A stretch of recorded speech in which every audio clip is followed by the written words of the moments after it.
Hello बच्चों, नमस्कार। मैं विक्रांत स्वागत करता हूं आप सभी का आपके अपने परिवार आरडब्ल्यूए पर। और स्वागत है भाई इस शानदार सी सीरीज में। तो बच्चों, कैसे हैं आप सभी? जल्दी जल्दी आइए और बताइए। इस सीरीज में मैं आपको साइंस के क्वेश्चंस की प्रैक्टिस कराने वाला हूं। तो सबसे पहले हम बायोलॉजी के क्वेश्चंस की प्रैक्टिस करेंगे, खूब भर भर के, खूब सारी प्रैक्टिस करेंगे। हर एक टाइप के सवाल को हम लोग यहाँ पर कवर कर रहे होंगे, हर एक कॉन्सेप्ट को कवर करेंगे। और सवाल से ज़्यादा हम ध्यान देंगे व्याख्या के ऊपर, क्योंकि व्याख्या के माध्यम से हमें ओवरऑल थ्योरी को रिवाइज करना है। इस तरीके से हम लोग चलने वाले हैं, ठीक है। उसके बाद हम लोग फिजिक बायो के बाद केमिस्ट्री एंड देन लास्ट में फिजिक्स को कवर करने वाले हैं, ठीक है। तब तक आपका बैच में भी सिलेबस हो चुका होगा, ठीक है जी। चलिए, तो जय हिंद भैया, जय हिंद भैया जी। सचिन कुमार, युवराज, राधे राधे भाई। चलिए, बहुत बढ़िया बच्चों, जल्दी जल्दी आ जाइए सभी लोग, है ना। जल्दी जल्दी आ जाओ। अमेरिका की पावन धरा से प्रणाम भी कर रहे हैं। देखिए, हमारी क्लास अमेरिका में देखी जा रही है और तुम यहाँ के ही नहीं देख पा रहे हो। अमेरिका से लोग देख रहे हैं। देखिए, आप देखिए, आपका ही कोई साथी जो है वो कमेंट कर रहा है ना। अमेरिका से तैयारी कर रहा है वो सीटी की, है ना। चलो जी, बहुत बढ़िया, वेरी गुड। गुड इवनिंग भाई, गुड इवनिंग जी सभी को। चलो फिर करें शुरुआत, बिना देरी किए कर देते हैं भाई शुरुआत, है ना। शुभ काम में देरी का एक ही। तो चलिए, ये रहा क्वेश्चन। तरीका क्या रहेगा, एक क्वेश्चन में ही तुम्हें समझ में आ जाएगा। तरीका ये रहेगा, क्वेश्चन आपको पढ़ना है, आंसर बताना है। बता नहीं पाते हैं तो कम से कम ये अकाउंट रखना है कि कितने ठीक हुए हैं। जैसे मान लीजिए आज हमने 20 क्वेश्चन करे, तो आपको ये अकाउंट अपने पास रखना है कि जी हमारे 20 में से ये 11 क्वेश्चन ठीक हो गए, 12 क्वेश्चन ठीक हो गए, है ना। और उस ग्राफ को लगातार ऑब्जर्व भी करना है कि आज 12 क्वेश्चन ठीक हुए हैं, तो वो कल जो है ना वो 11 नहीं होने चाहिए, वो 10 नहीं होने चाहिए। 11 भले ही हो जाए लेकिन 10, 8, 9 नहीं होने चाहिए, ठीक है। वो बढ़े ना तो कम से कम कंसिस्टेंट तो रहे। 60% रिजल्ट है तो कम से कम 60% तो रहे, अगर 65 नहीं जा रहा तो। लेकिन 55 नहीं जाना चाहिए, ठीक है।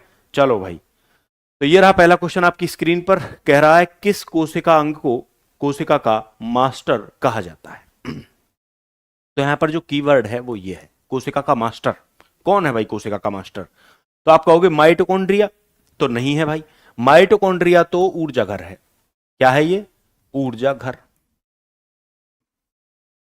ठीक है। एंडोप्लाज्मिक रेटिकुलम, देखो एंडोप्लाज्मिक रेटिकुलम क्या है, बेसिकली बहुत सारे ऐसे मान के चलिए कि रास्ते हैं, वो रास्ते आपस में कनेक्टेड हैं।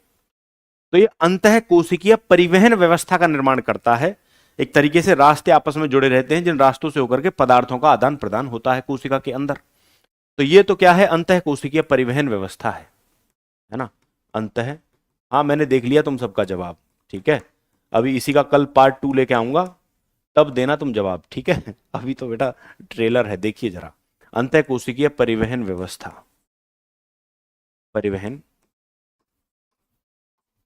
व्यवस्था, ठीक है। नेक्स्ट है केंद्रिका। देखो केंद्रिका, केंद्रक के अंदर पाई जाने वाली एक संरचना होती है, डार्क सा क्षेत्र होता है, इसके अंदर राइबोसोम का निर्माण होता है। तो ये राइबोसोम फैक्ट्री कहलाती है, इसका भी कोई संबंध नहीं है। सही जवाब है इस क्वेश्चन का केंद्रक या नाभिक। कई जगह लिख देते हैं नाभिक, केंद्रक इस क्वेश्चन का सही जवाब है। केंद्रक को एक्चुअल में कोशिका का मास्टर कहा जाता है, ठीक है। ये जैसे कोशिका है, इसमें एक प्रोमिनेंट सा पार्ट होता है केंद्र के अंदर, केंद्र में ही पाया जाता है, इसी वजह से इसका नाम केंद्रक है। ये केंद्रक संपूर्ण कोशिका को नियंत्रित करता है। केंद्रक क्या करता है? संपूर्ण कोशिका को नियंत्रित करता है। इसका वैसा ही रोल है जैसा हमारे शरीर में मस्तिष्क का होता है। मस्तिष्क हमारे सभी अंगों को नियंत्रित करता है। मस्तिष्क हमारे अंगों के बीच में कोऑर्डिनेशन कराता है, संयोजन स्थापित करता है। तो ऐसे ही ये भी संपूर्ण कोशिका को नियंत्रित करता है। तो इसको कोशिका का मास्टर कह दिया जाता है, इसको कोशिका का मस्तिष्क कह दिया जाता है। क्या कहा जाता है? कोशिका का मस्तिष्क। ये मस्तिष्क भी है कोशिका का, ठीक है। और इसको कोशिका का निदेशक भी बोलते हैं। निदेशक मतलब जो निर्देश देता हो, जो कंट्रोलर की भूमिका में हो, तो वो भी इसे कहा जाता है। और कोशिका का नियंत्रण कक्ष भी इसको कहा जाता है, ठीक है जी। तो इसके इतने सारे उपनाम होते हैं। और केंद्रक के बारे में एक चीज और आप याद रख सकते हैं कि इसकी खोज किसने करी थी, काफी महत्वपूर्ण है खोज इसकी। रॉबर्ट ब्राउन ने। किसने करी थी? रॉबर्ट ब्राउन ने इसकी खोज करी थी 1831 के आसपास, ठीक है। Robert brown. चलिए, अगला क्वेश्चन ये रहा भाई आपकी स्क्रीन के ऊपर। क्वेश्चन को ध्यान से पढ़ें और जवाब देने का प्रयास करें। अमीबा निम्न में से किस प्रक्रिया के माध्यम से अपना भोजन प्राप्त करता है? अमीबा किस प्रक्रिया के द्वारा अपना भोजन प्राप्त करता है? देखो एक्चुअल में आप अमीबा को देखेंगे तो एक कोशिकीय जीव होता है। ये अमीबा है, सिर्फ एक कोशिका होती है इसके पास, ना तो इसके पास मुंह है, ना इसके पास पैर हैं, ना कोई सिस्टम है इसके पास। तो भाई कैसे भोजन को प्राप्त करता है? ये बड़ा दिलचस्प क्वेश्चन बन जाता है। अब देखो जैसे इसका भोजन है यहां पे पड़ा हुआ है, ठीक है, यहां पे इसका भोजन पड़ा हुआ है। ये अपने भोजन को सेंस करेगा, सेंस करेगा, सेंस करने के बाद इस तरीके से दो पैर निकालेगा बाहर की तरफ, दो पैर निकाल लेगा ये बाहर की तरफ। ये जो झूठे पैर हैं, ये झूठे के, सच्चे के तो है नहीं क्योंकि इसके पास झूठे पैरों को निकालेगा। इन झूठे पैरों को बोलते हैं स्यूडोपोडिया। क्या बोलते हैं? स्यूडोपोडिया। ये कुछ शब्द आप जानते ही हैं कि बायोलॉजी में अंग्रेजी के ही इस्तेमाल करने पड़ते हैं क्योंकि सब्जेक्ट ही ऐसा है। यह है स्यूडोपोडिया। अब स्यूडोपोडिया की मदद से ये थोड़ा सा आगे बढ़ेगा, इस भोजन को अपने अंदर ले लेगा और यहां पर इसमें एक वैक्यूल रिक्तिका होती है, उस रिक्तिका के अंदर ग्रहण करके पाचन होगा, न्यूट्रिशन को एब्जॉर्ब कर लेगा और जो अपाचित भोज्य पदार्थ है उनको निकाल लेगा। ये जो प्रोसेस है इसके भोजन ग्रहण करने की, इसको बोलते हैं एंडोसाइटोसिस। क्या बोलते हैं? एंडोसाइटोसिस। क्लियर है? क्या बोलोगे? ऑप्शन नंबर 20 का सही जवाब हो जाएगा एंडोसाइटोसिस। क्लियर है? चलिए जी अगले क्वेश्चन की तरफ हम चलते हैं। ये रहा भाई अगला क्वेश्चन। कौन सा रिक्तिका का कार्य नहीं है? रिक्तिका, वैक्यूल का कार्य कौन सा नहीं है? बताइए जरा, रिक्तिका का कार्य कौन सा नहीं है? देखिए जैसे ये मान लीजिए कोशिका है, कोशिका के अंदर आप अगर पादप कोशिका को देखोगे तो इतनी बड़ी रिक्तिका होती है, देखो इतनी बड़ी, ये पूरी रिक्तिका है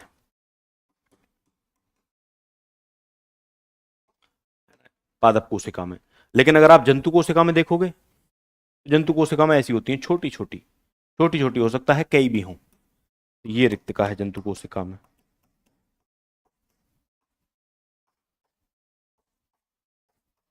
ये रिक्तिका है भैया जंतु कोशिका में। अब बताइए क्या काम है इसका, कौन सा कार्य नहीं है? देखो भंडारण, ये बिल्कुल इसका काम होता है। एक्चुअल में रिक्तिका के द्वारा भोज्य पदार्थों को, पानी को और जो भी अपशिष्ट पदार्थ हैं उनको भंडारित किया जाता है, उनको संग्रहित किया जाता है। तो ये तो इसका काम है। कोशिका को कठोरता और मजबूती प्रदान करना। कोशिका को एक्चुअल में आप देखें तो टर्जिडिटी, टर्जिडिटी का मतलब है एक तरीके से आप कह सकते हैं फुलाव प्रदान करती है, और रिजिडिटी यानी दृढ़ता भी प्रदान करती है। तो ये भी इसका काम है।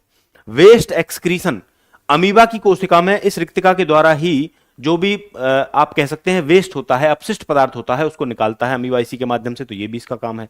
गतिशीलता में इसका कोई रोल नहीं है।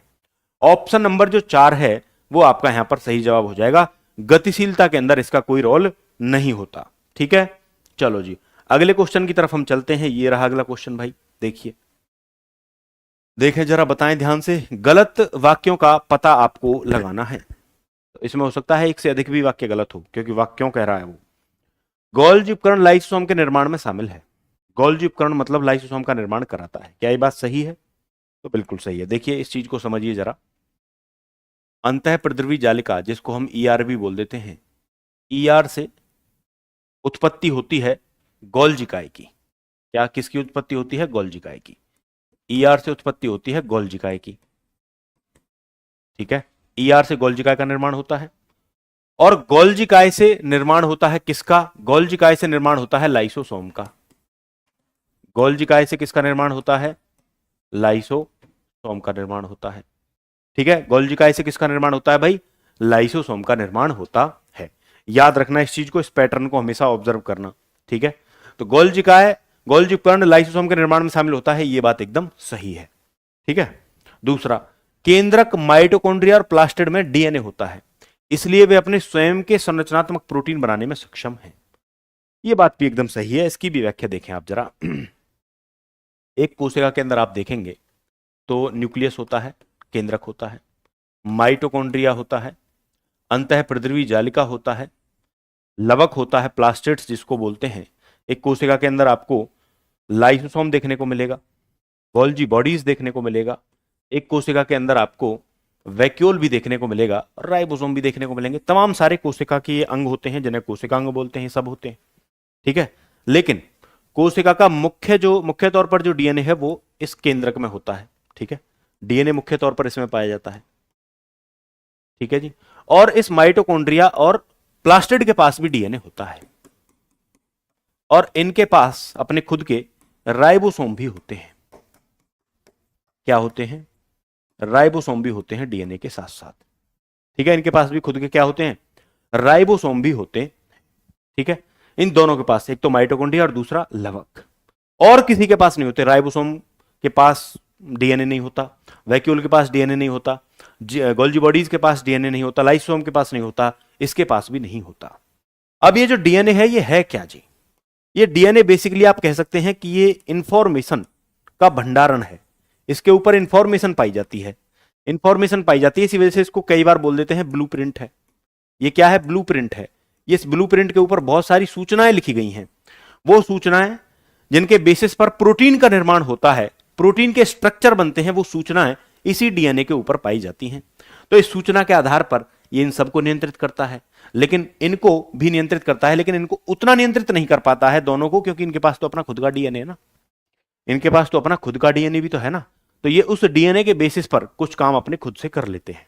इसी वजह से इनको कई बार बोला जाता है सेमी ऑटोनोमस ऑर्गेनली, अर्ध स्वायत्त कोशिकांग।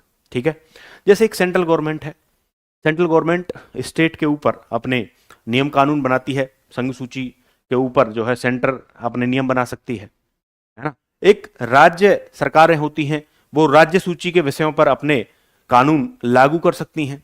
ठीक है, एक समवर्ती सूची भी होती है जिसके ऊपर दोनों नियम बना सकते हैं, लेकिन अगर मिसमैच है नियम में कोई, तो वो केंद्र सरकार का जो नियम है वो लागू होगा, है ना। तो ठीक ऐसे ही है, ये दोनों अपने कुछ काम खुद से कर पाते हैं, कुछ कामों के लिए इस पर डिपेंड करते हैं। तो ऐसे में इसी वजह से इन दोनों को बोल दिया जाता है क्या? अर्ध स्वायत्त कोशिकांग। स्वतंत्रता है काम करने की, लेकिन आधी अधूरी स्वतंत्रता है। ठीक है, आधी अधूरी है स्वतंत्रता। तो भाई ये बात एकदम सही है। केंद्रक, माइटोकॉन्ड्रिया और प्लास्टिड में डीएनए होता है, इसलिए वे स्वयं के संरचनात्मक प्रोटीन बनाने में सक्षम हैं।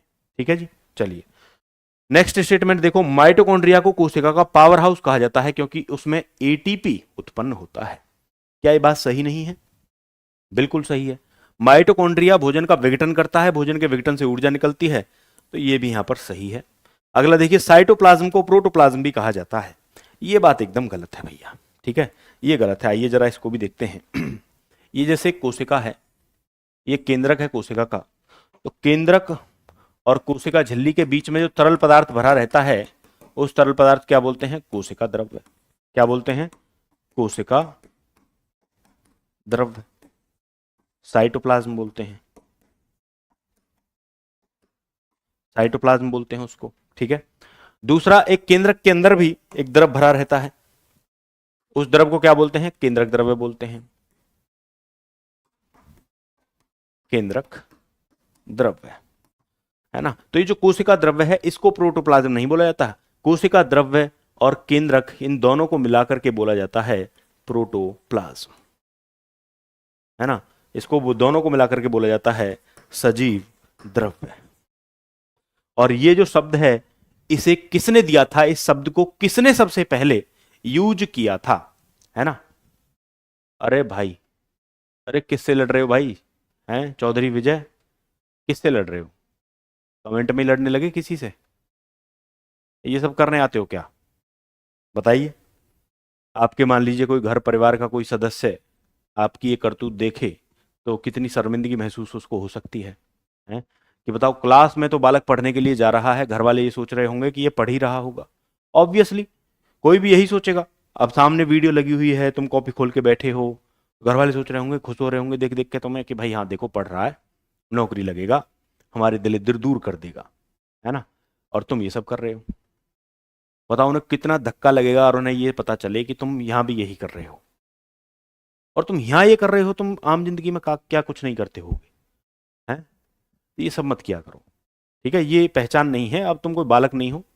ठीक है, मुझे लग रहा है तुम मोस्टली जो है 20 साल से ऊपर के ही होगे ज्यादातर बालक, हैं। कुछ तो 27-30 पे भी जा रहे होंगे, वो एक अलग बात है, बट मोस्टली तो 20 से ऊपर ही होंगे। तो ये सब तुम्हें शोभा नहीं देता है। ऐसे बच्चे की तरह मत लड़ा करो। ठीक है भाई। हाँ, है ना जी। तो ऐसे चौधरी हैं या जो भी विजय चौधरी या जो भी हैं, कृपया ऐसा ना करें। ठीक है, चलो चलिए। तो ये है भाई प्रोटोप्लाज्म। प्रोटोप्लाज्म के बारे में आपसे पूछा जाता है कि प्रोटोप्लाज्म शब्द को किसने पहली बार यूज किया था? तो पुरकिंजे नाम के व्यक्ति ने। क्या नाम है? पुरकिंजे। याद रखना भाई, पुरकिंजे। पुरकिंजे नाम के व्यक्ति ने इस टर्म को यूज किया था सबसे पहले, इस टर्म को कॉइन किया था, इस शब्द को गढ़ा था सबसे पहले। ठीक है, चलिए, तो ये हो जाएगा पुरकिंजे इसका, क्योंकि एनसीईआरटी में दे रखा है और आप जानते हैं एनसीईआरटी लाइन बाय लाइन आपसे पूछी जाती है। एनसीईआरटी के तो लाइन से क्वेश्चन उठा दिया जाता है सीधा का सीधा, कीवर्ड को गायब करके क्वेश्चन बना दिया जाता है।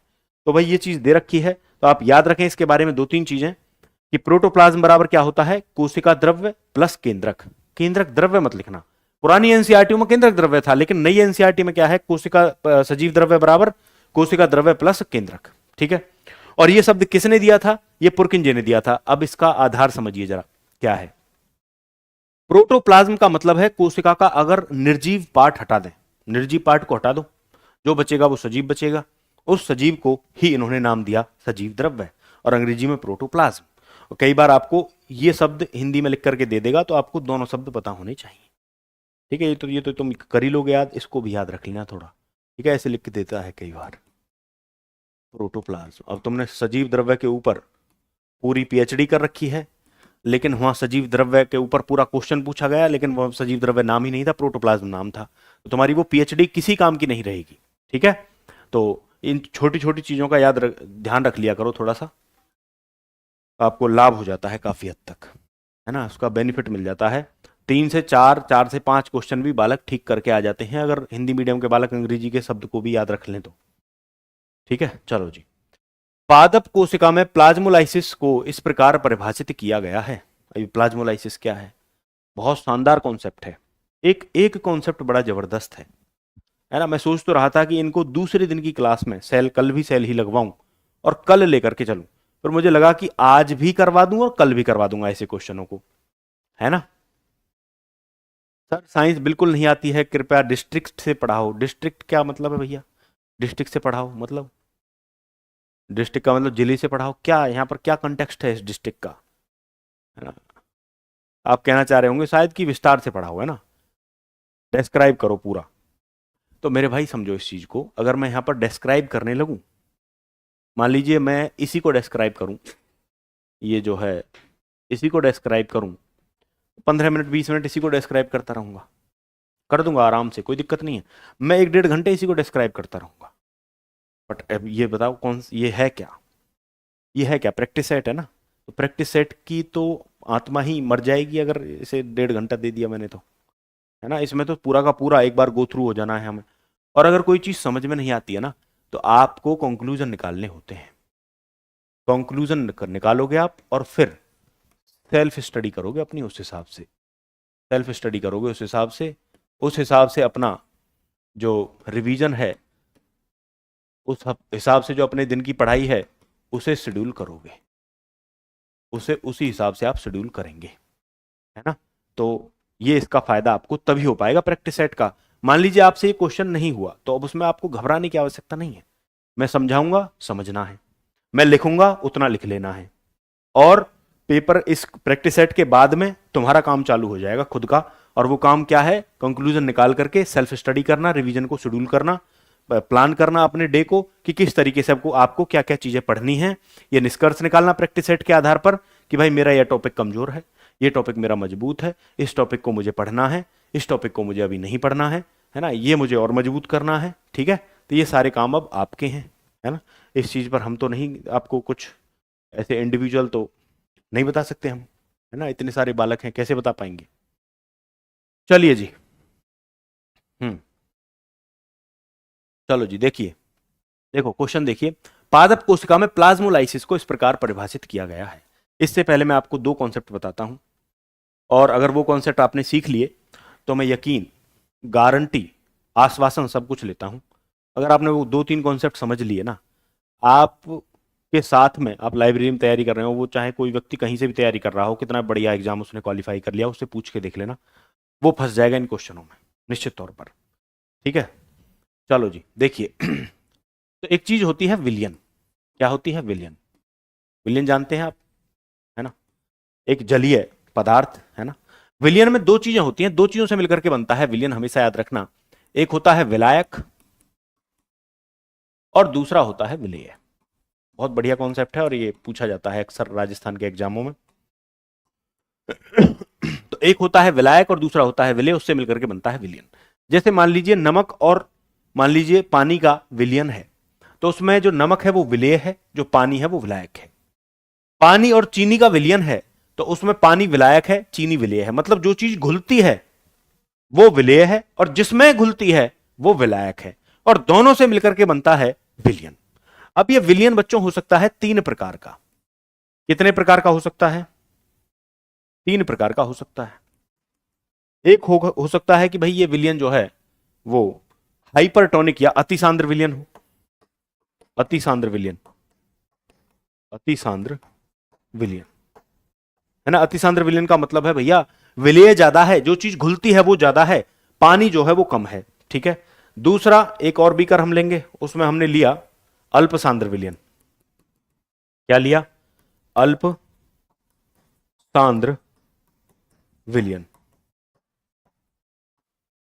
है ना। भाई राजस्थान के एग्जामों में बढ़िया लेवल की साइंस आती है, इनफैक्ट सारे ही सब्जेक्ट अच्छे आते हैं। तो बच्चों मैं आपसे यही गुजारिश करना चाहूंगा कि अच्छे लेवल का पढ़ें, आप जहां से भी पढ़ रहे हो। तीसरा एक होता है समसांद्र विलियन। समसांद्र विलियन, अभी एलडीसी का पेपर हुआ है, उसे देख लेना एक बार। हालांकि वो सबसे आसान पेपर था पिछले कुछ सालों में एलडीसी का, लेकिन वो भी अच्छा खासा लेवल था उसका भी। तो अतिसांद्र विलियन, अल्प सांद्र विलियन और समसांद्र विलियन 3 प्रकार का हो सकता है। अब आपसे एक क्वेश्चन बनता है, जब किसी सेल को विलियन में डाला जाए तो सेल पर क्या प्रभाव पड़ेगा, है ना। तो विलियन के बारे में पढ़ना इस वजह से जरूरी था हमारे लिए कि जब हम इसमें सेल को, कोशिका को डालेंगे, डुबोएंगे इसके अंदर, तो क्या प्रभाव पड़ने वाला है। वो फूलेगी, वो सिकुड़ेगी या वो समान रहेगी। तो किस में फूलेगी, किस में सिकुड़ेगी, ये देखते हैं एक बार। मान लीजिए इसमें आपने एक सेल डाल दी अतिसांद्र विलियन में। अब ये तो सांद्र है विलियन, ये कम सांद्र है। कम सांद्र का मतलब इसमें जल की मात्रा ज्यादा है, कोशिका के अंदर जल ज्यादा है। इसमें जल की मात्रा क्या है, कम है। जल की मात्रा इसमें क्या है, कम है। तो ऐसे में मेरे भाई क्या होगा, परासरण होगा। परासरण का मतलब है जल जो है, आप जानते हैं कोई भी चीज ज्यादा से कम की तरफ चलती है ना। पैसे को छोड़ करके पैसा कम से ज्यादा की ही तरफ चलता है। तो कोई भी चीज ज्यादा से कम की तरफ चलती है तो नेचुरली क्या होगा, यहां ज्यादा है जल, यहां कम है, तो यहां से इधर की तरफ, मतलब कोशिका से निकलेगा जल और विलियन में जाएगा, क्योंकि विलियन में जल कम है, विलियन में जाएगा। ये जो प्रोसेस है ये कहलाती है एक्सोस्मोसिस, बहिर्परासरण। क्या कहलाती है? यहां पर क्या होगा भैया, बहिर्परासरण होगा। यहां पे लिखता हूं, यहां पर क्या हो जाएगा, बहिर्परासरण होगा। जल का बहिर्परासरण। बहिर्परासरण का मतलब जल बाहर निकलेगा, बहिर्परासरण। और जल जब बाहर निकल ही जाएगा तो एक कोशिका फूलेगी, सिकुड़ेगी के समान रहेगी? बताइए, कॉमन सेंस की बात है, सिकुड़ेगी, सीधी सी बात है। तो अतिसांद्र विलियन में जब आप कोशिका को डालोगे ना तो वो सिकुड़ जाएगी। अब इसको सीधा रट लीजिए, क्या हो जाएगी, सिकुड़ जाएगी।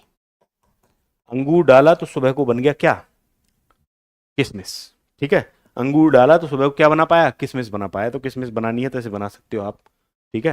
हाँ, ऐसे नहीं बनती है किशमिश, ये तो एक मजाक की बात है। तो सिकुड़ जाएगी ऐसे में कोशिका इस केस के अंदर। क्लियर है? चलो जी, दूसरा देखिए, जब आप कोशिका को अल्प सांद्र विलयन में डालते हो, जिसकी सांद्रता कम है, जिसमें जल की मात्रा कोशिका में जल की मात्रा से ज्यादा है। अब की बार कोशिका में जल कम है और इस विलयन में जल ज्यादा है, तो आपने क्या किया, इसमें डाल दिया इसको, तो अब ये जल जो है वो प्रवेश कर जाएगा इस कोशिका के अंदर। तो अब की बार क्या होगा भैया, इसको बोलते हैं अंतः परासरण। क्या होगा, अंतः परासरण होगा। अंतः परासरण होगा, और ये अंतः परासरण होगा, जल इसके अंदर जाएगा तो क्या हो जाएगी, फूल जाएगी। फूल जाएगी, है ना, किशमिश अंगूर बनी पाएगी सुबह को। ठीक है, चलिए जी, तो फूल जाएगी यहां पर ये। ठीक है, तीसरा देखिए, अगर आपने समसांद्र विलयन के अंदर डाला कोशिका को, मतलब जिसकी सांद्रता कोशिका की सांद्रता के बराबर है, यहां भी H2O उतना ही है, यहां भी H2O उतना ही, दोनों जगह H2O बराबर है। तो ऐसे में जितना पानी इसके अंदर प्रवेश करेगा उतना ही इससे निकलेगा भी। जितना प्रवेश किया उतना ही निकला, मतलब नेट जो फायदा है वो कुछ नहीं हुआ, नेट जो मूवमेंट है पानी का वो कुछ नहीं हुआ। तो यहां पर कोशिका का आकार समान रहेगा, समान आकार रहेगा। ठीक है, क्या रहेगा, आकार समान आकार रहने वाला है। समान आकार रहने वाला है यहाँ पर। ठीक है, नॉर्मल है एकदम। क्लियर है? क्लियर है भाई? चलें आगे। चलिए, अब इसी का एक्सटेंडेड वर्जन था वो क्वेश्चन। ये तो थी किसी जंतु की कोशिका, है ना। जब आप इसके अंदर किसी पादप को कोशिका को डालोगे तो प्लाज्मोलाइसिस होगा। देखिए कैसे।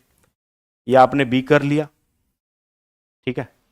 इस बीकर में आपने अतिसांद्र विलयन डाला। क्या डाला? अतिसांद्र विलयन। अतिसांद्र विलयन डाला, है ना। अतिसांद्र विलयन डाला, ठीक है। और उस अतिसांद्र विलयन के अंदर आपने डाल दी पादप की कोशिका। पादप की कोशिका आपने डाल दी। ये एक प्लांट की सेल है। प्लांट की सेल में आप जानते हैं ना कि दो झिल्लियां होती हैं, एक कोशिका झिल्ली और एक कोशिका भित्ति। तो बाहर वाली कोशिका भित्ति और अंदर वाली कोशिका झिल्ली है। अब मेरे भाई समझो ध्यान से, है ना। अब मेरे भाई ध्यान से समझोगे आप एक चीज कि अतिसांद्र विलयन में आपने डाला तो यहां से पानी जो है वो निकलेगा, है ना। यहां से पानी क्या होगा? निकलेगा। पानी जब निकलेगा तो कोशिका सिकुड़ेगी। कोशिका सिकुड़ेगी या कोशिका झिल्ली सिकुड़ेगी? तो आप कहोगे कोशिका झिल्ली सिकुड़ेगी। क्यों? क्योंकि कोशिका झिल्ली पतली होती है, लचीली होती है, कोमल भी होती है। कोशिका भित्ति पर कोई प्रभाव नहीं पड़ता है, बेशरम है, एकदम मोटी है, मोटी परत है ना, मोटी खाल है, कह देते ना मोटी चमड़ी है, बेशरम है, फर्क नहीं पड़ता है कुछ भी इसके ऊपर, है ना। कितने भी डांट लो धमका लो, वो थे ना दो तीन अभी जो लड़ रहे थे आपस में, तो वैसे किस्म की है कोशिका भित्ति। तो इसके ऊपर कोई प्रभाव नहीं पड़ेगा। ये कोशिका भित्ति तो ऐसी रहेगी क्योंकि अपने आप में दृढ़ संरचना है, मोटी चमड़ी है। लेकिन कोशिका झिल्ली पे क्या हो जाएगा? ये होगी कोशिका झिल्ली। पहले इतनी थी, टच कर रखा था, एकदम एकदम सटी हुई थी एकदम कोशिका भित्ति से कोशिका झिल्ली। अब ये इतनी बड़ी रह गई, इतनी दूर चली गई, इतनी दूर चली गई, छोटी सी रह गई, है ना। यही तो प्लाज्मोलाइसिस है। इसी को तो प्लाज्मोलाइसिस कहते हैं मेरे भाई। तो प्लाज्मोलाइसिस को अगर आपको डिफाइन करना हो तो क्या कहोगे? कोशिका झिल्ली का कोशिका भित्ति से दूर चले जाना, है ना। आपसे पूछेगा क्वेश्चन, देखो कितनी तरीके से फ्रेम हो सकते हैं। प्लाज्मोलाइसिस क्या है? कोशिका झिल्ली का भित्ति से दूर चले जाना, है ना। आपसे पूछेगा कि किस विलयन में कोशिका को रखने पर प्लाज्मोलाइसिस होता है, तो आप कहोगे अतिसांद्र विलयन में। अतिसांद्र विलयन में रखने पर ही तो पानी निकलेगा इससे, तभी तो वो सिकुड़ेगी कोशिका झिल्ली, वरना क्यों सिकुड़ेगी। कौन सी कोशिका प्लाज्मोलाइसिस प्रदर्शित करती है, जंतु की क्या पादप की? तो आप बोलोगे पादप की कोशिका करती है ना, जंतु की में नहीं होता, जंतु की तो सिकुड़ जाती है। तो मेरे भाई अब आ जाओ उस क्वेश्चन के ऊपर। पादप कोशिका में प्लाज्मोलाइसिस क्या है? तो हाइपोटोनिक विलयन में प्लाज्मा झिल्ली का टूटना नहीं, हाइपरटोनिक माध्यम में साइटोप्लाज्म का सिकुड़ना, ये सही है एकदम। साइटोप्लाज्म या सेल मेम्ब्रेन, बात एक ही हो जाती है, ठीक है। तो मतलब कहने का यह है कि कोशिका झिल्ली जो है वो दूर चली जा रही है, तो कोशिका द्रव्य सिकुड़ा ही, सीधी सी बात है। तो ये यहां पर सही जवाब आपका हो जाएगा ऑप्शन नंबर 2। क्लियर है? अब बताओ, इतना सारा कॉन्सेप्ट आपको मैंने इतने शानदार तरीके से समझाया, और यहां से कम 1 दर्जन क्वेश्चन कवर होते हैं आपके, इससे और ज्यादा क्या लोगे भाई? तो आज से पहले भी तुम लोगों ने पढ़ा होगा, आज भी पढ़ा है, और केवल प्रैक्टिस सेट में ही बताया है। और इसे 1 घंटे और बता दूं मैं तो इसे तुम कभी भूल ही नहीं पाओगे, और इस पर इतने निष्कर्ष निकाल दूंगा, इतने निष्कर्ष निकाल दूंगा कि मतलब पीएचडी हो जाएगी तुम्हारी। ठीक है, चलो अगले क्वेश्चन पर चलते हैं। इतना पढ़ने का कोई अर्थ नहीं है, ठीक है। एक 2 घंटा ये चीज जो 15 मिनट में हो सकती है उस पर 1 2 घंटा इन्वेस्ट मत कीजिए, उससे बढ़िया आप प्रैक्टिस कीजिए, ये मैं आपको भी कहना चाहता हूँ, ठीक है।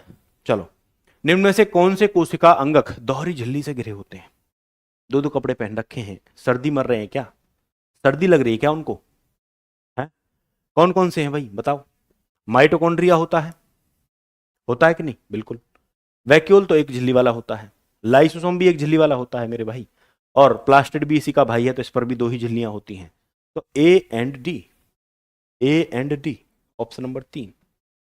बी कौन बता रहा था? सबका गलत है भाई, बी तो, बी और सी थोड़े होते हैं, तो एक झिल्ली वाले होते हैं, ठीक है। और इसने तो पूछा दोहरी झिल्ली से घिरे कौन कौन से हैं, तो देखो अब मैं तुम्हें बताता हूं यहां पर पूरी कहानी, समझिए इस चीज को जरा ध्यान से। कोशिका के जो अंग है ना, जिन्हें आप कह देते हैं कोशिकांग, कोशिकांगों का जो वर्गीकरण है, क्या उनका वर्गीकरण, हर चीज को वर्गीकृत करते हैं ना, उनका जो वर्गीकरण है, उसका वर्गीकरण का जो आधार है वो है उनके ऊपर पाई जाने वाली झिल्ली। तो झिल्ली के आधार पर उन्हें वर्गीकृत किया जाता है। किसके आधार पर? झिल्ली के आधार पर। ठीक है। झिल्ली के आधार पर वर्गीकृत किया जाता है। कुछ होते हैं जिन पर दो झिल्लियां होती हैं, कुछ होते हैं जिन पर एक ही होती है, और कुछ ऐसे भी हैं जिनके ऊपर जीरो झिल्ली होती है। देखिए कौन कौन से हैं जिन पर दो होती हैं। अभी बताया मैंने आपको, माइटोकॉन्ड्रिया है और लवक है। ये दो ऐसे हैं जिनके ऊपर दो झिल्लियां होती हैं। अच्छा, कुछ लोग कहेंगे जी केंद्रक पे भी तो दो ही झिल्लियां होती हैं, लेकिन केंद्रक को नहीं माना जाता कोशिका का अंग। केंद्रक तो कोशिका का भाग है एक तरीके से। कई किताब हालांकि कह देती हैं कोशिका अंग, लेकिन केंद्रक कोशिका का भाग है, वो तो अभिन्न हिस्सा है। केंद्रक को कोशिका का अंग नहीं मानते हैं कई बार, ठीक है। तो अभिन्न हिस्सा है वो, तो उसका उसका एक पार्ट है, आप ऐसे कह सकते हैं। तो वो उसमें इस कैटेगरी में नहीं आता है, ठीक है। अब देखिए एक झिल्ली वाले कौन कौन से हैं। तो एक झिल्ली वाले में है अंतः प्रद्रवी जालिका, ईआर जिसको बोलते हैं, अंतः प्रद्रवी जालिका, ठीक है। एक झिल्ली वाले में और कौन सा है, एक झिल्ली वाले में है गोल्जिकाय, गोल्जिकाय। एक झिल्ली वाले में है लाइसोसोम, और एक झिल्ली वाले में है रिक्तिका, या जिसको रसधानी भी बोलते हैं। रिक्तिका या रसधानी भी इसी को बोलते हैं।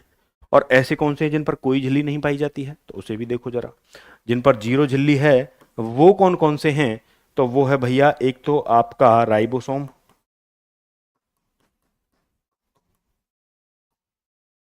और दूसरा है सेंट्रोसोम, या जिसको बोलते हैं तारक काय। ये रहे दोनों के दोनों जिस पर जीरो झिल्लियां मौजूद होती हैं, ठीक है। चलें आगे, चलिए जी अगले क्वेश्चन की तरफ बढ़ते हैं। ये देखो उसी पर बेस्ड जो पीछे बताया था, उसी पर बेस्ड ये क्वेश्चन आ गया आपके सामने। तो आपको मैच करना है यहाँ पर। अगर आप हाइपोटोनिक समाधान, सॉल्यूशन मतलब समाधान या विलियन कह दीजिए, सॉल्यूशन कह दीजिए, बात एक ही है। हाइपरटोनिक सॉल्यूशन और आइसोटोनिक सॉल्यूशन। इधर दे रखा है कि कोशिका सिकुड़ जाएगी कि फूल जाएगी, सूज जाएगी, कह रखा है। फूलना होना चाहिए यहाँ पर, है ना। ऐसी का मार बार पड़ गई है कोशिका के ऊपर, कोशिका वैसी ही रहेगी, बताइए। तो मिलान कर दीजिए, बड़ा ही सरल है। देखिए हाइपोटोनिक सॉल्यूशन, हाइपो हाइपो अति सांद्र अल्प सांद्र विलयन है, अल्प सांद्र विलयन है। हाइपो, हाइप बन रही है किसी चीज की। हिप्पो, हिप्पोपोटेमस एक जानवर भी होता है ऐसा भारी भारी सा, और इस हाइपो में खुद ओ आ रहा है। ओ क्या है, फूला फूला सा है, तो कोशिका इसमें फूल जाएगी भाई। और हाइपरटोनिक में क्या आ जाएगी, श्रिंक यानी सिकुड़ जाएगी। तो आइसोटोनिक का, आइसो का मतलब ही होता है समान, सेम, तो वो सेम ही रहने वाली है। तो ए का हो जाएगा सेकंड, बी का हो जाएगा फर्स्ट। ए का सेकंड, बी का फर्स्ट और सी का थर्ड। ऑप्शन नंबर डी यहाँ पर सही हो जाएगा। बहुत बढ़िया, बहुत ही बढ़िया। ठीक, चलो आगे चलते हैं। अब इसे तो बताने की जरूरत नहीं है ना, इसे तो दोबारा बताने की कोई आवश्यकता नहीं है। चलिए देखिए, बहुत जबरदस्त क्वेश्चन है।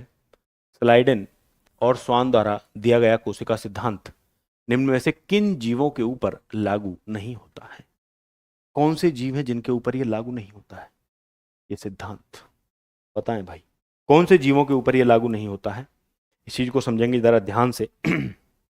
सबसे पहले तो कुछ लोगों को यही अंदाजा नहीं होगा कि ये कोशिका सिद्धांत है क्या, किस बला का नाम है। तो देखिए पहले बला देख लेते हैं। कोशिका सिद्धांत, सेल थ्योरी इसको बोलते हैं, और ये आया था 1931 के आसपास, नहीं शायद 1931 के आसपास आया था क्या, बताइए जरा। ये 1838 के आसपास मुझे लगता है आया था। एक बार कंफर्म कर लेंगे भाई सभी लोग इस चीज को, ठीक है। तो 1838 के आसपास ये आया था।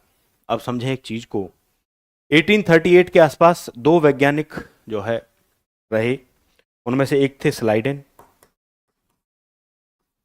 और दूसरे थे स्वान।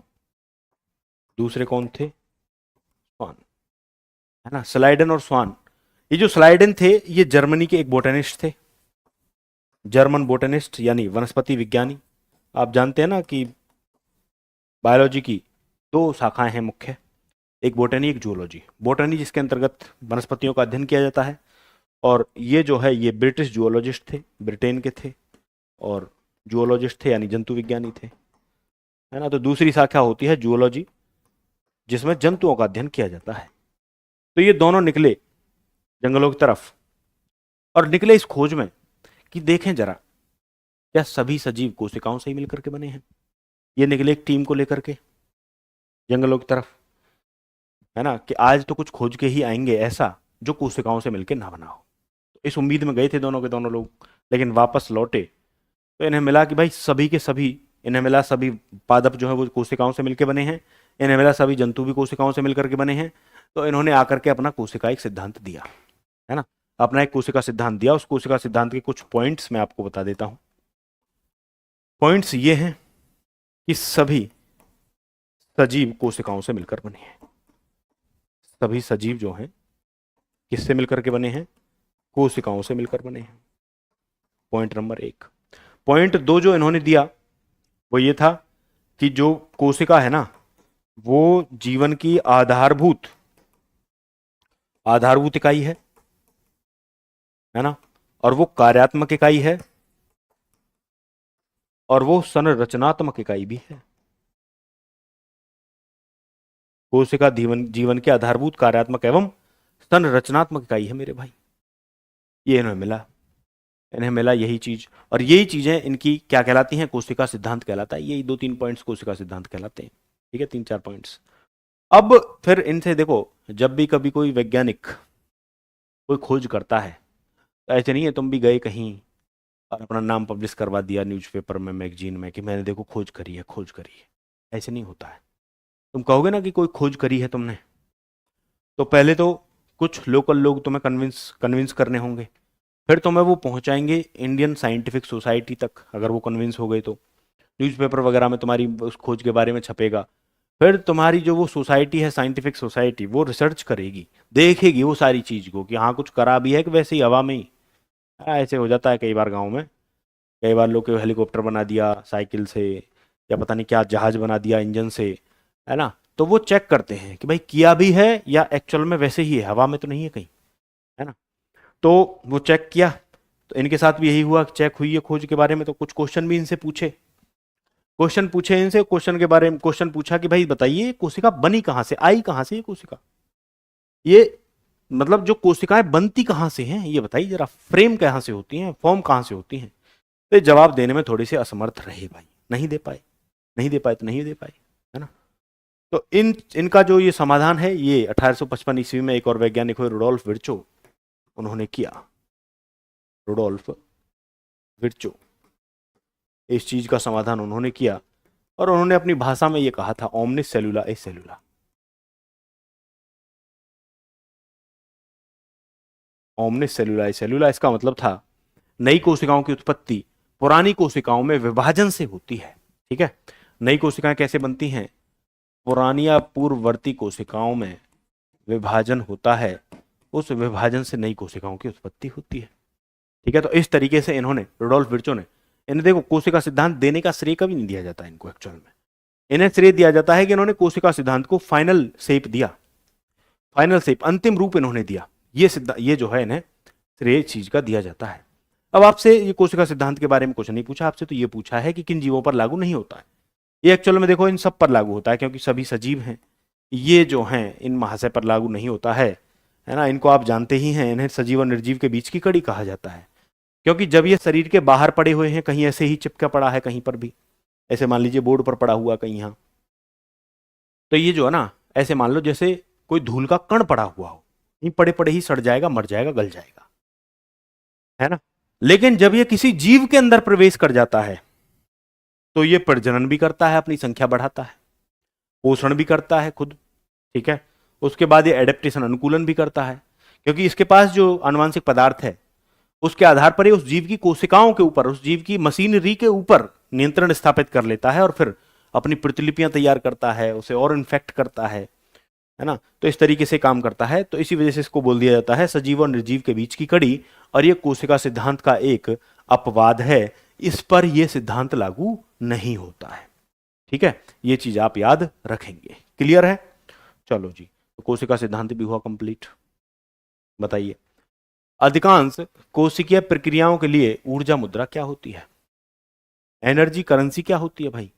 पायरुवेट होता है क्या? एटीपी, एडीपी या ग्लूकोज क्या होता है? देखिए, ऊर्जा की जो मुद्रा है ना वो है एटीपी, एक्चुअल में जो भोजन का विघटन होता है वो मुख्य तौर पर हमारे अंदर होता है माइटोकॉन्ड्रिया में। माइटोकॉन्ड्रिया में होता है। माइटोकॉन्ड्रिया करता है भोजन का विघटन, और विघटन से जो ऊर्जा पैदा होती है वो एटीपी के रूप में संग्रहित होती है।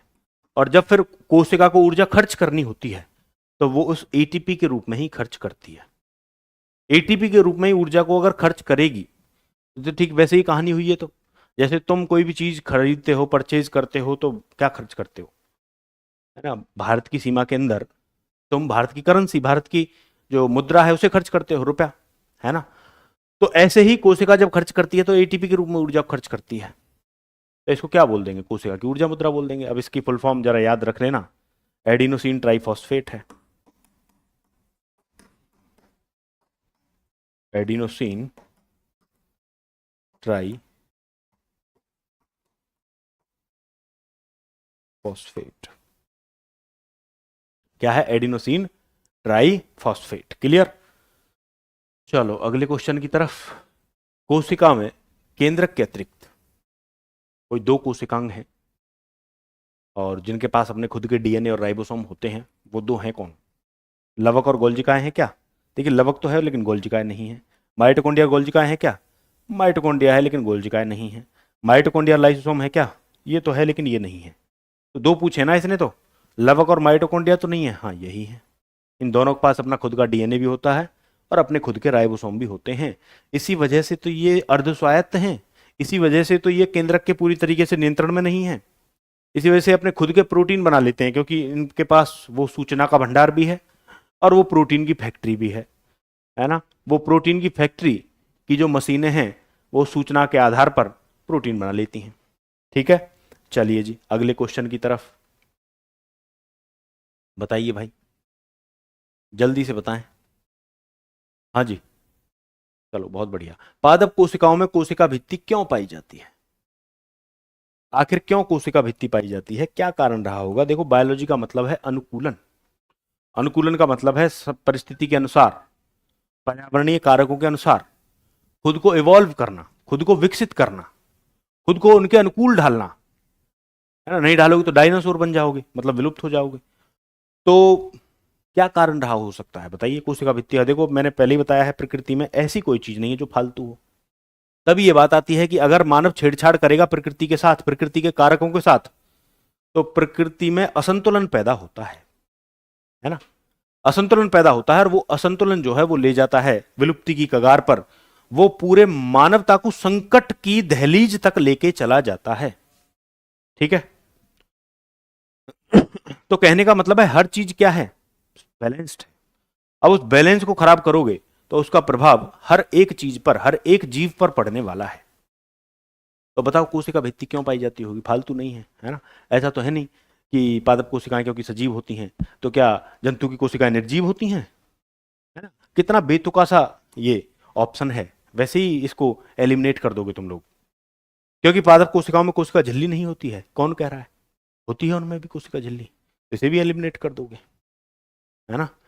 क्योंकि प्रकाश संश्लेषण के लिए इसकी आवश्यकता कोई रोल नहीं है इसका प्रकाश संश्लेषण में, है ना? 1% भी क्या रोल है बताइए? प्रकाश संश्लेषण पढ़ाई है तुम लोगों ने मोस्टली, है ना? तो बचा कौन सा ये? एक्चुअल में कोशिका भित्ति विभिन्न पर्यावरणीय कारकों से पादप कोशिकाओं की रक्षा करती हैं। अब तुम एक बात बताओ, जैसे ये कोई प्लांट है, खड़ा हुआ है यहां पर इस तरीके से,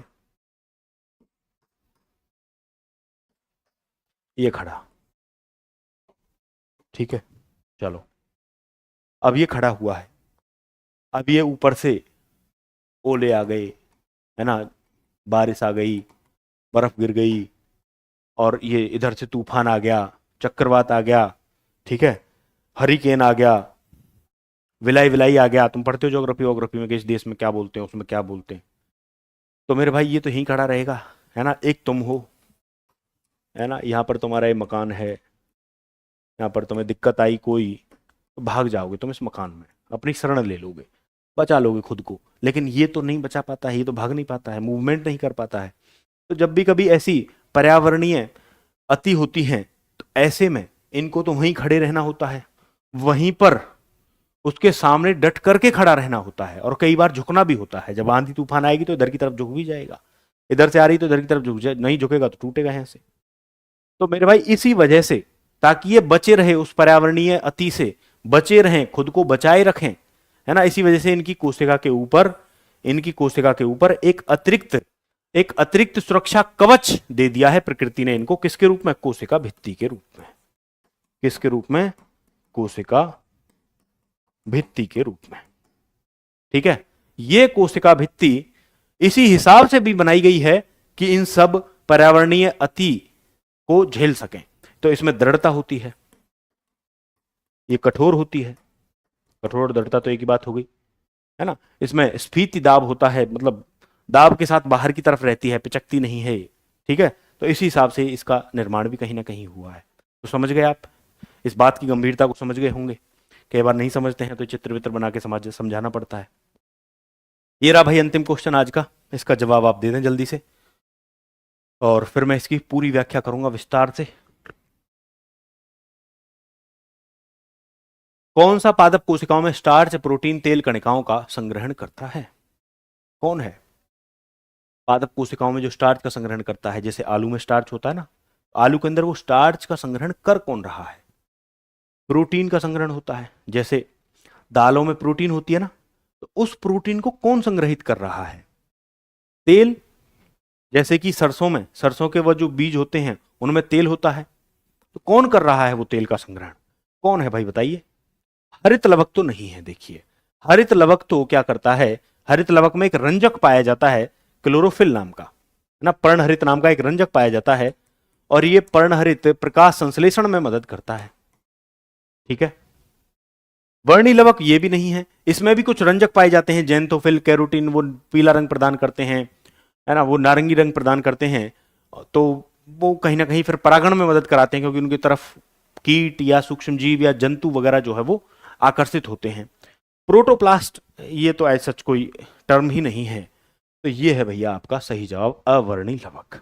ठीक है, ये हो जाएगा आपका सही जवाब यहां पर, अवर्णी लवक। इस चीज को समझिए जरा। देखिए, लवक आप ये तो जानते हैं कि दोहरी झिल्लीबद्ध है, 2 झिल्लियां हैं इसके ऊपर। समझिए एक चीज और, पादप की कोशिकाओं में पाया जाता है। ठीक है, पादप की कोशिकाओं में पाया जाता है लवक, और ये भी आप जानते ही हैं कि खुद का डीएनए होता है और खुद के राइबोसोम होते हैं, तो अर्धस्वायत्त कोशिकांग है। ये सब चीजें तो आप जानते ही हैं। अब एक चीज समझें आप, ये जो लवक है ये होते हैं 3 प्रकार के। कितने प्रकार के होते हैं? 3 प्रकार के ये होते हैं। 3 कौन कौन से प्रकार हैं भैया इनके, समझो इस चीज को भी। एक होता है इनमें क्लोरोप्लास्ट, यानी हरित लवक। हरित लवक, ठीक है, एक क्या होता है? हरित लवक होता है। दूसरा होता है इसमें वर्णी लवक। वर्णी लवक, वर्ण का मतलब होता है रंग। और तीसरा होता है अवर्णी लवक। अवर्णी लवक। अब देखो इनमें होता क्या है, ये जो हरित लवक है ना, इसमें एक रंजक पाया जाता है, उस रंजक का नाम है पर्णहरित। पर्णहरित नाम का रंजक पाया जाता है। ये पर्णहरित रंजक जो है ये हरा रंग प्रदान करता है, और हरा रंग प्रदान करने के साथ साथ ये प्रकाश संश्लेषण के समय सूर्य के प्रकाश को या जो भी आर्टिफिशियल लाइट है उसको अवशोषित कर लेता है और प्रकाश संश्लेषण में मदद करता है। ये हरित लवक ये क्या करेगा? फोटोसिंथेसिस में मदद करेगा। ठीक, फोटोसिंथेसिस। वर्णी लवक में अगर आप देखें तो 2 रंजक होते हैं मोटे तौर पर, तो एक जैंथोफिल और दूसरा कैरोटीन। केवल 2 ही नहीं होते, ये भी याद रखना, जैंथोफिल होता है और कैरोटीन होते हैं। जैंथोफिल ये आप देखते हैं कि फल फूलों को पीला रंग प्रदान करेगा, और ये जो कैरोटीन है ये नारंगी या लाल रंग प्रदान करेगा। और फिर रंग प्रदान करने से क्या हो रहा है? रंग प्रदान करने से इनडायरेक्टली फायदा फूलों को ये होता है, फूल की पंखुड़ियों के जब रंग अलग अलग होंगे तो उनकी तरफ जंतु आकर्षित होंगे, और जंतु आकर्षित होंगे तो जाने अनजाने में परागण की क्रिया करा देते हैं। तो इसकी वजह से परागण की क्रिया में इनको मदद मिल जाती है। ये अवर्णी लवक क्या है भैया? वर्ण के आगे अ लग गया, मतलब इसमें कोई वर्ण नहीं है, कोई रंग नहीं है, कोई रंजक नहीं है। तो ये क्या करता है? ये भोज्य पदार्थों का संग्रहण कराता है। एक्चुअल में यही है जो भोज्य पदार्थों का संग्रहण कराएगा। ये याद रखना, ठीक है। ये 3 प्रकार का होता है फर्दर, 3 भागों में इसको डिवाइड करते हैं। एक होता है एमाइलोप्लास्ट, ये अंग्रेजी में लिखे देता हूं, है ना। एक होता है एलाइयोप्लास्ट और तीसरा होता है एल्यूरोप्लास्ट। ये एमाइलोप्लास्ट जो है ये स्टार्च का संग्रहण कराएगा, तो आलू में ये पाया जाएगा ज्यादा। एलाइयोप्लास्ट जो है तेल कणिकाओं का संग्रहण कराएगा, और एल्यूरोप्लास्ट जो है ये प्रोटीन का संग्रहण कराएगा। चूंकि ये प्रोटीन का संग्रहण कराता है, इसी वजह से इसको कई बार प्रोटीनोप्लास्ट भी बोल देते हैं, प्रोटीनोप्लास्ट। ठीक है भाई, चलो। तो ये पूरा का पूरा यहां पर मैंने आपको इसका डिस्क्रिप्शन दे दिया है, ठीक है। तो इतना ही आज के लिए रहने देते हैं, ठीक है। कितने क्वेश्चन हो गए? 12 हो गए। 12 बहुत है भाई, है ना। आज पहला ही दिन था, 12 क्वेश्चन हो गए। अब जैसे जैसे तुम इसमें थोड़े से और पारंगत होते चले जाओगे, वैसे वैसे हमारी स्पीड भी बढ़ती चली जाएगी, और तुम्हारी व्याख्या की जो वो है अपनी डिमांड तुम्हारी मेरे से, वो भी कम होती चली जाएगी, ठीक है। क्योंकि कॉन्सेप्ट जो है वो तुम खुद भी रिवाइज करके आओगे। चलो, तो मिलते हैं आपसे अब, है ना। कल मिलेंगे। अपनी राय जरूर दें, क्लास कैसी लगी। और जो भी बालक इसको लाइव नहीं देख पाते हैं, मान लो डाटा वाटा खत्म हो जाता है कई बार, उसको अगले दिन जो है आप जरूर देख लें, इससे निश्चित तौर पर लाभ मिलेगा, ठीक है। मिलते हैं आपसे। नमस्कार, जय हिंद।